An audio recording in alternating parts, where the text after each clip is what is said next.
আসসালামু আলাইকুম। আমি লাবণীস কিচেনে আপনাদের আরেকবার স্বাগত জানাই। আজকে আমি আপনাদের মুচমুচে বাঁধাকপির পাকোড়া রেসিপি তৈরি করে দেখাবো। শীতের দিনে কিন্তু বাজারে অ্যাভেলেবেল বাঁধাকপি পাওয়া যায়। অনেকে আছেন যারা বাঁধাকপি দিয়ে ভাজি বা তরকারি রান্না করে খেয়ে থাকেন, তবে পাকোড়াটা একবার বাসায় বানিয়ে খেয়ে দেখবেন, ভীষণ ভালো লাগবে। এই শীতের দিনে বিকেলবেলা চায়ের আড্ডার সাথে যদি থাকে এরম গরম গরম মুচমুচে বাঁধাকপির পাকোড়া, তাহলে তো একেবারেই জমে যাবে। অনেক বাচ্চারা আছে যারা বাঁধাকপি খেতে পছন্দ করে না, সেসব বাচ্চাদের কিন্তু এভাবে বাঁধাকপির পাকোড়া বানিয়ে দিতে পারেন, দেখবেন তারা খেতে খুবই পছন্দ করবে। আশা করছি আমার আজকের সম্পূর্ণ রেসিপিটা আপনাদের কাছে ভালো লাগবে। প্রথমে আমি এখানে একটা বাঁধাকপি নিয়ে নিয়েছি, একটু বড় সাইজের।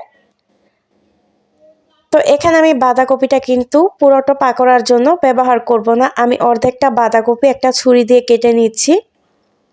আপনারা যদি আরও বেশি পরিমাণে বাঁধাকপির পাকোড়া বানাতে চান তাহলে পুরোটা বাঁধাকপি নিলেই কিন্তু হবে। এখন আমি আবার মাঝ বরাবর আরেকটা ভাগ করে নিচ্ছি, এতে করে কিন্তু বাঁধাকপিটা কেটে নিতে আমার সুবিধা হবে। এখন একটা ছুরি দিয়ে আমি চিকন পাতলা করে বাঁধাকপিটা কেটে নিচ্ছি। আপনারা যারা আছেন ছুরি দিয়ে কাটতে পারেন না, তারা কিন্তু বটি দিয়েও বাঁধাকপি এভাবে কেটে নিতে পারেন। অর্ধেকটা বাঁধাকপি দিয়ে কিন্তু অনেকগুলো পাকোড়া তৈরি হবে। বাঁধাকপিটাকে কিন্তু আমি কেটে নেওয়ার আগে ভালোভাবে পরিষ্কার করে ধুয়ে নিয়েছি পানি দিয়ে। তো কেটে নেওয়ার পর কিন্তু আর ধোয়ার প্রয়োজন হবে না। এই তো বাঁধাকপিগুলো কিন্তু আমি এভাবে কেটে নিয়েছি চিকন পাতলা করে। আপনারা যদি আর একটু মোটা করে কাটেন তাতে কোনো সমস্যা নেই। এখন একটা মিক্সিং বলে বাঁধাকপিটা নিয়ে হাফ চা চামচ লবণ দিয়ে এখন ভালোভাবে হাত দিয়ে মথে নিব। হাত দিয়ে একটু চটকে চটকে নিতে হবে, এতে করে বাঁধাকপির মধ্যে যে পানিগুলো থাকে সেটা কিন্তু বেরিয়ে আসবে। তো এই কাজটা আপনাকে কিন্তু কিছুক্ষণ সময় নিয়ে করতে হবে।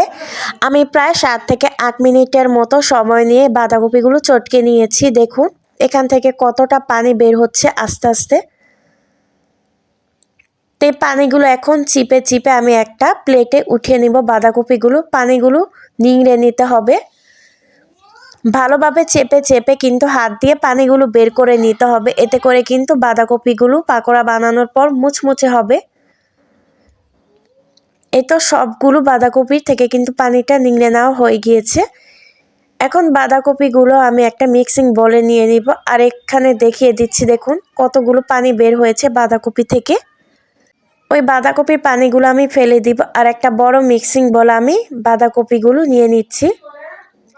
এখন এখানে আমি হাফ কাপ পেঁয়াজ কুচি দিয়ে দিচ্ছি।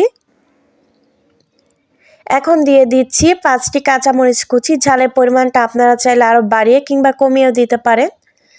এখন দিচ্ছি 4 টেবিল চামচ ধনিয়া পাতা কুচি। এখন দিয়ে দিচ্ছি স্বাদ মতো লবণ। লবণটা বুঝে শুনে দিয়ে নেবেন, কারণ আমি আরও একবার লবণ দিয়েছি। 1 চা চামচ হলুদের গুঁড়া দিয়ে দিচ্ছি, হাফ চা চামচ লাল মরিচের গুঁড়া। এখন দিয়ে দিব হাফ চা চামচের একটু কম জিরার গুঁড়া। এখন দিয়ে দিচ্ছি হাফ কাপের মতো বেসন। আর এখন দিয়ে দিব হাফ কাপ পরিমাণ চাউলের গুঁড়া। চালের গুঁড়াটা আপনাদের হাতের কাছে না থাকলে কিন্তু এখানে আপনারা কর্নফ্লাওয়ারও দিতে পারেন। চালের গুঁড়াটা দেওয়ার কারণে কিন্তু পাকোড়াগুলো অনেক মুচমুচে হবে। এখন এখানে একটা ডিম ভেঙে দিয়ে দিচ্ছি। ডিমটা দেওয়ার কারণে কিন্তু পাকোড়াটা খেতে আরও ভীষণ টেস্টি হবে। এখন সবগুলো উপকরণ হাত দিয়ে ভালোভাবে মথে নিচ্ছি। রেসিপিটি ভালো লাগলে প্লিজ একটি লাইক দিতে ভুলবেন না। তো সবগুলো উপকরণ কিন্তু হাত দিয়ে মেখে নেওয়া হয়ে গিয়েছে। এখন এখান থেকে আমি কিছুটা মিশ্রণ হাতে নিয়ে একটু চ্যাপটা করে পাকোড়ার শেপ দিয়ে নিচ্ছি। আপনারা চাইলে যে কোনো শেপ দিতে পারেন, তবে আমি একটু পেঁয়াজু আকারের শেপ দিয়ে নিচ্ছি। আর এই পাকোড়াটা কিন্তু একটু পাতলা করে বানালে খেতে ভীষণ ভালো লাগবে। চুলাতে আগে থেকে একটা ফ্রাই প্যান বসিয়ে দিয়েছি তেল দিয়ে। তেলটা যখন গরম হয়ে আসবে তখন আমি একে একে সবগুলো পাকোড়া দিয়ে দিচ্ছি। চুলার আঁচটা লোতে রেখে কিন্তু পাকোড়াগুলো ভেজে নিতে হবে। চুলার আঁচটা কিন্তু একদম বাড়াতে যাবেন না।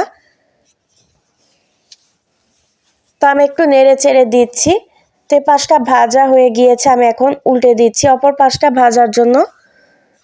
চুলার আঁচটা লোতে রেখে ভাজলে কিন্তু আস্তে আস্তে ভাজা হবে আর পাকোড়াগুলো কিন্তু ভেতরটা পাতাগুলো সিদ্ধ হয়ে যাবে। চুলার আঁচটা বাড়িয়ে দিলে কিন্তু উপর থেকে পুরো কালারটা নষ্ট হয়ে যাবে আর ভেতরটা কিন্তু কাঁচাই রয়ে যাবে, এতে করে পাকোড়াগুলো খেতে ভালো লাগবে না।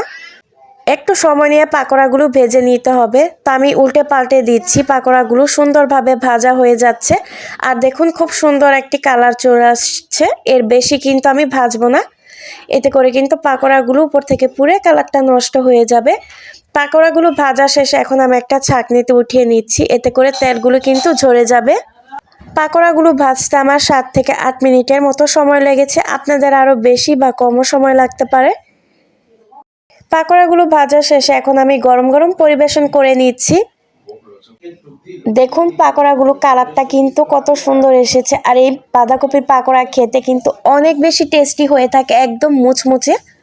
শীতের দিনে গরম গরম মুচমুচে বাঁধাকপির পাকোড়া খেতে কারই না ভালো লাগে। আমি একটা বাঁধাকপি পাকোড়া একটু ভেঙে দেখিয়ে দিচ্ছি, দেখুন। এই বাঁধাকপির পাকোড়া একবার হলো এভাবে বাসায় ট্রাই করে দেখবেন, খেতে কিন্তু ভীষণ ভালো লাগবে। ছোট থেকে বড় সবাই কিন্তু খুবই পছন্দ করে খাবে। এখন তো বাজারে প্রচুর পরিমাণে বাঁধাকপি পাওয়া যাচ্ছে, এখন এই বাসায় তৈরি করে ফেলেন চটজলদি মুচমুচে বাঁধাকপির পাকোড়া। আজকের মতো এখানে বিদায় নিচ্ছি, সে পর্যন্ত সবাই ভালো থাকবেন, সুস্থ থাকবেন। আল্লাহ হাফেজ।